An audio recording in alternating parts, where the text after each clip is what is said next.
मला सोशल मीडियाच्या काही लोकांना माझ्या मित्रांना विनंती करायची आहे. एवढा चिंतेचं हृदय समजला की एखादा प्रकल्प जर माझ्या चिपळूणकरांच्या आणि कोकणवासियांच्या मुळावर उठणार असेल तर राज्याचा उद्योगमंत्री म्हणून सांगतो की तो प्रकल्प कधीही आपल्या परिसरामध्ये राहतो. हे सगळं करत असताना त्याची आपण माहिती घेतली पाहिजे. नक्की तो प्रकल्प काय चाललेला आहे. मगाशी मला कोणीतरी खेडला सांगितलं की ते केमिकल तयार पण झालं. ते तयार झालं मला माहित नाही, तुम्हाला कसं काय कळलं? नाही, काल रात्री कळलं. अरे बाबा, तुमच्या रात्रीच्या गोष्टींवर विश्वास ठेवू नका. सांगणारे आधी शुद्धीरोधन केलं. नंतर मी तिथं माझ्या डिपार्टमेंटला फोन केला, तिथं मी एमपीसीबीला फोन केला. तर आपल्या सगळ्या पदाधिकाऱ्यांना माहिती पाहिजे म्हणून चर्चेला हा मुद्दा भविष्यामध्ये येणार आहे म्हणून सांगून ठेवतो. कुठेही मॅन्युफॅक्चरिंग चालू नाही.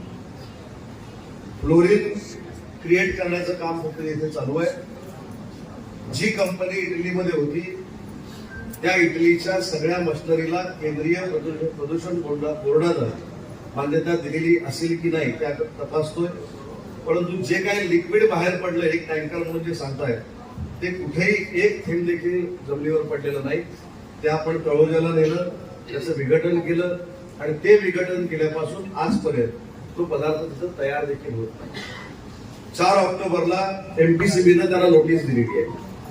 एमपीसीबीनं नोटीस दिल्यानंतर जो खुलासा येईल तो खुलासा आम्ही तज्ज्ञांकडे पाठवणार आहोत आणि तज्ज्ञांकडे पाठवल्यानंतर तज्ज्ञांची कमिटी करून जर तज्ज्ञांनी आपल्याला सांगितलं की जे सोशल मीडियावर सांगितलं जातंय, जे सोशल मीडियावर काही टाकलं जातंय त्याचं क्लेरिफिकेशन टाकलं जातंय, सातवीतला मुलगा देखील रासायनिक प्रक्रिया टाकतोय, O2+6 काय ते H2O आणि असं तयार होणार, ते पण आपण मान्य करू.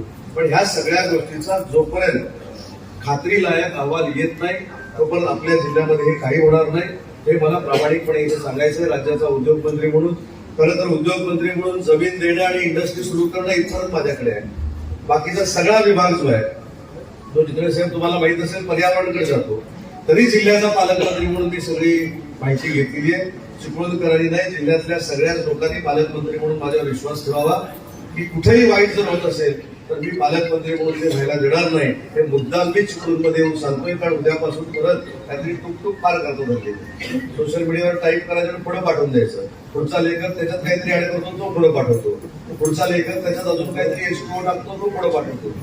परवा मला रात्री 3 वाजता फोन आला, साहेब तो व्हिडिओ वाचा. एक कोणतरी असा माणूस आहे आणि तो काहीतरी हिंदीमध्ये की मराठीमध्ये काहीतरी सांगतो.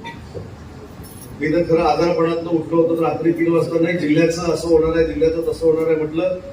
रात्रभरात मी ते वाचलं नाही आणि काहीतरी घडलं. तो उदय सामंत झोपला होता म्हणून तसं घडलं असं व्हायला नको. पण रात्री 3 वाजता मी जेव्हा बघितलं 3 वाजताच माझी झोप उडाली आणि ती रात्र मी ही माहिती घेण्यामध्ये काढली.